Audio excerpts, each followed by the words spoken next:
Do you think it's missing in today's wrestling? Because just thinking about, listing them all, the Zamboni, putting the cement in Vince McMahon's Corvette, all these off the ring things that happen is what made Raw can't miss on a Monday night, because you just didn't know. You're with Booker T in a supermarket. There's all these things that would happen that you just had no idea what was going to happen next, and it feels like after your era, it kind of went away from that. And it was a lot more ring stuff. Man, well, it's interesting how the thing has changed, and now it's 3 hours versus 2 hours, and SmackDown's 2 hours. But when you used to watch, back in the Attitude Era, we had the Monday Night Wars. Nitro had this hot open, then we had our pyro coming down, pow, pow, pow. I mean, it was sense of urgency. You felt like anything could happen at any one time, and it, to me, is just maybe. I'm not picking on today's product, but I'm just think the spontaneity is lost. Like that feeling that anything could happen is lost. Mm-hmm. And if you can bring it back and create that excitement, I don't think you need to go to, filling up, this with that or crushing, things. Braun Strowman has done some really cool things with his displays of strength, turning shit over and stuff like that. That's all cool. Sense of urgency, I think, is the most important part. Mm-hmm. Yeah. Was there ever any stunt that got brought up that you were like, no, this is too far? No, I never said that, but I'll never forget I was recovering from my neck surgery, and I've been eating a lot of enchiladas and drinking a lot of beer. I weighed about 275. Sounds amazing. And they said, we need you in Charlotte. You're gonna drop a big parking block on the DX bus. And luckily that went to post. But anyway, I went out there and learned how to drive everything like I just told you. Mm-hmm. But what they didn't show me was when I was learning, they had the arm tilted down like this so I could swing that cement girder. Probably weighed about 400 pounds.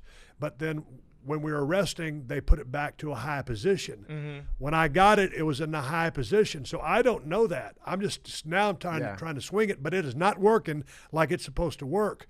And in those cranes, it's a vertical windshield, and it's literally 6 inches from your face. And so I'm there on what's live to tape. They're going to take it back to post. All of a sudden, that thing starts swinging back and forth to that cab, and it's swinging this way right at the cab. And I'm sitting there thinking, on live TV, for all intrinsic purposes, I'm thinking, hey, I've got to watch my language. I said, this son of a bitch is fixing to come in here and crush my head. I'm dead. And it stopped that far from that glass cab. And I wasn't selling it, I wasn't flinching, and I wasn't moving. Right. So I was committed. I was about to take an ass whooping that would have killed me, but luckily, as fate turned out, the ultimate I'm ass here whooping. talking with you in a pair of sunglasses, and you just took your shirt off Yes. and tried to give it to me. Hell Lucky yes. you. Hell we got yes. Straight Up Steve Austin Yes. coming up on August 12th. Oh, hell yeah. What the obviously one of the most interesting parts of your career is your relationship with Vince McMahon, both on and off screen. What was it like off screen, but behind the scenes? One, did you ever sneeze in front of him? And two, did you guys get along day to day? Yeah, we got along for the most part all the time. And it was funny. I tell people this that are still in the game.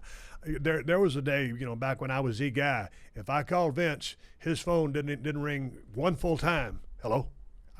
Because I was that guy. Hell, now I ring it, goes voicemail, and, I'm lucky if he calls me back. Right. But we always got along for the most part, and every now and then we would not, see eye to eye on certain things. I remember one specific time in Cleveland, Gund Arena, they had me booked with someone that I'd already said I would not work with this person, and we were in a room about the size of this one, and, man, I let loose with some real colorful language about you can cuss on this podcast. Yeah, you can say fuck. fuck. Okay, well, there was a bunch of that going on, and I let everybody know exactly what I thought, because I told you, don't put me in this situation. You did, and said, now I'm the fucking bad guy. I said, I told you not to do this to me. And it was much worse than that. So there's been those times, and the time when they wanted me to fly down to Atlanta for Monday Night Raw and put over Brock Lesnar. And the night before, I was working in Columbus, Georgia with Ric Flair in a cage.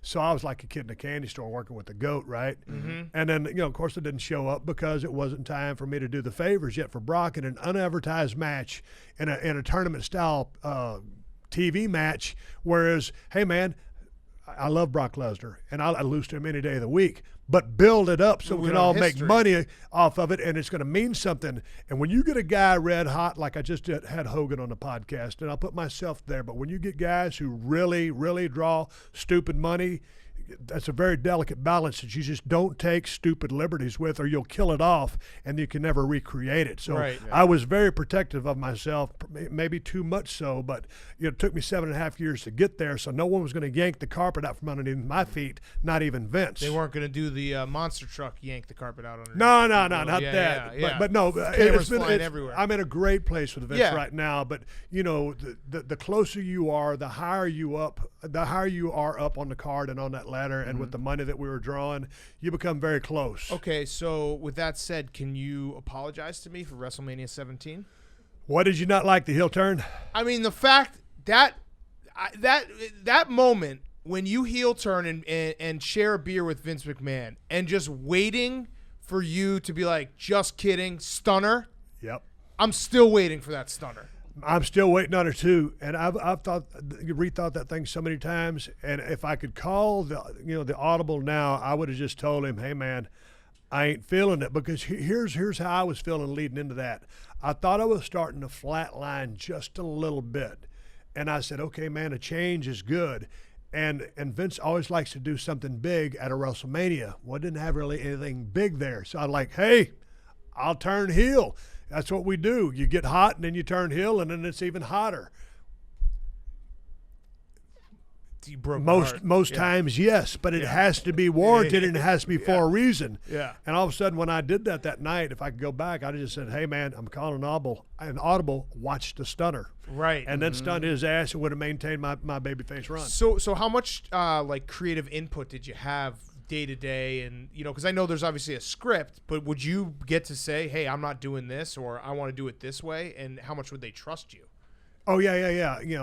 I had a lot of control, and they put me in for the most part, always put me in really good positions to do great things. But I was one of the worst, and I've told the story before. If I didn't like an idea, I would flat out tell you, "That's bullshit. I said, I ain't doing that." And they'd say, "Well, you got a better idea?" I'd say, "No." It was like 3 hours for live TV, and they've got to come up with a completely different thing for Stone Cold to do. So I was always the first guy in the building. I was always the last guy to leave. I'll work my ass off, but if I don't like creative, I'll let you know about it.